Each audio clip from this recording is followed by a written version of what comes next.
We're here at the Children's Museum. Jessie again, ready for our Tuesday Storytime Live. Today we're reading a very cute story about two unlikely, not people, but animals that find each other. But they do have a very interesting line in the end that they want to share with you. And sometimes it might be hard to feel like you want to be yourself, but it's always probably the best thing to do. So let's read about the Lamb-a-roo today and see what they have to share with us. The Lamb-a-roo by Diana Kimpton and Rosalind Beardshaw. To Melissa, DK, and for my mom, with much love, RB.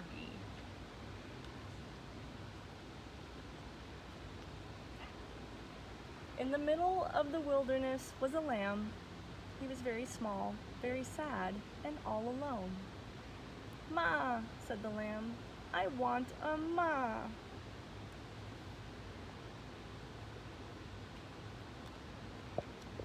Not far from the middle of the wilderness was a kangaroo.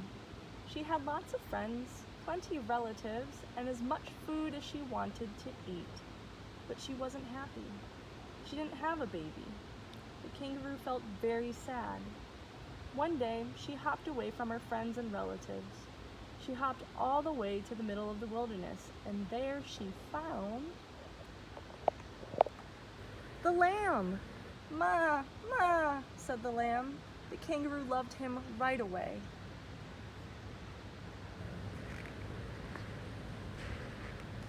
She popped him in her pouch and hopped back to show everyone her wonderful new baby. The lamb felt safe in her pouch. He wasn't alone anymore, and he was happy. He loved his new ma and all his new friends and relatives. Only one thing worried him. He was different from everyone else. Everyone else in the family had smooth brown fur, but he was covered with thick white wool. Everyone else in the family could do huge jumps, but he could only do little ones. The lamb practiced his jumping every day. He jumped on his front feet. He jumped on his back feet. He jumped on all 4 feet together, but he couldn't jump higher at all. "Maybe it's because my back legs are too short," thought the lamb, so he tried to make them grow. He pulled them, he pushed them, he even tried to stretch them, but they didn't get bigger at all.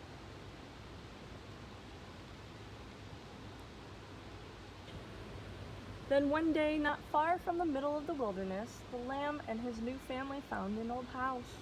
It was empty. All the people had gone away and no one lived there anymore. The lamb went exploring. Beside the house, he found a shed. Inside the shed, he found a mattress. And inside the mattress, he found some springs. The lamb had an idea. He put a spring on each of his feet and tried to jump. "Hooray!" he yelled. His idea worked. He could jump really high. Boing! He jumped out of the shed. Boing! He jumped over the fence. Boing, boing, boing! He jumped across the yard. He was so busy jumping, he didn't even notice his ma was watching him.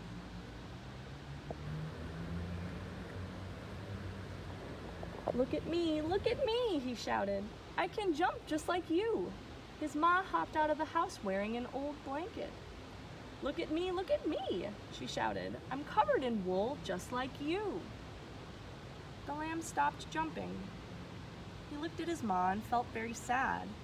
He couldn't see her arms, he couldn't see her brown fur, and worst of all, he couldn't see her safe, warm pouch.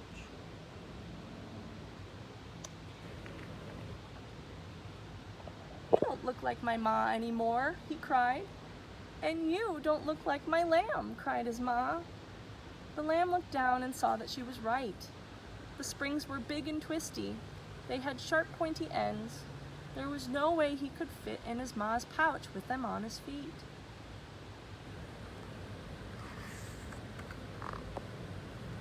The lamb pulled off his springs as quickly as he could. Then his ma threw away her blanket so they both looked like themselves again.